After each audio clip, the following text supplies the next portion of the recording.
Today we call on the World Bank to suspend lending to the agriculture sector in Uzbekistan until the Uzbek government stops its policy of forced labor in the cotton industry.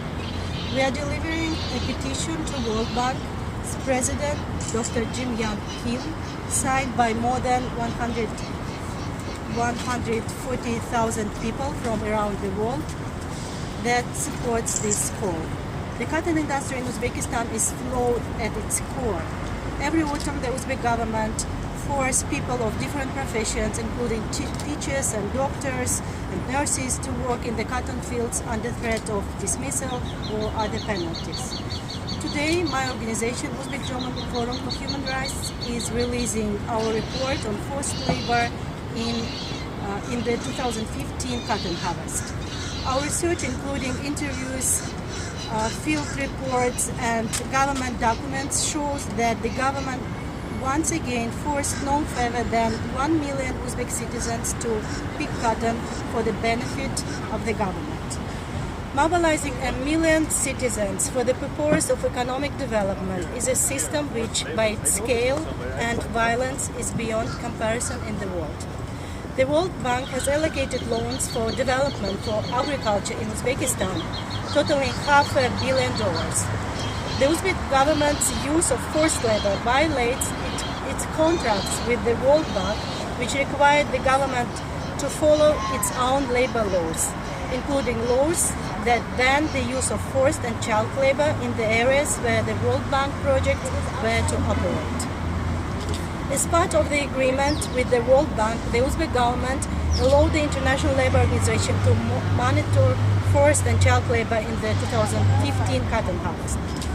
Though we have concerns about the ILO methods, the ILO monitors found: 1. The practices of officials responsible for meeting cotton quotas did not change. 2. There were indicators of forced labor related to widespread organized recruitment of adults to pick cotton. And 3. Public sector workers in the education and healthcare sectors were compelled to contribute labor or payments. To hide its use of forced labor, the Uzbek government physically assaulted, detained, and fabricated charges against human rights monitors while they documented forced labor in the cotton sector. Police arrested activists Yelena Urlaeva and Malakhat Ishankulova and subjected them to body cavity search. Police detained, beat, and brought false charges against Dmitry Tikhonov, forcing him into exile.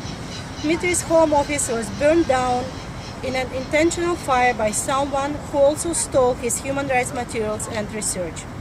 Officials also arrested Buktam Pardaev for 2 months and sentenced him to 3 years probation and instructed him to cease human rights monitoring.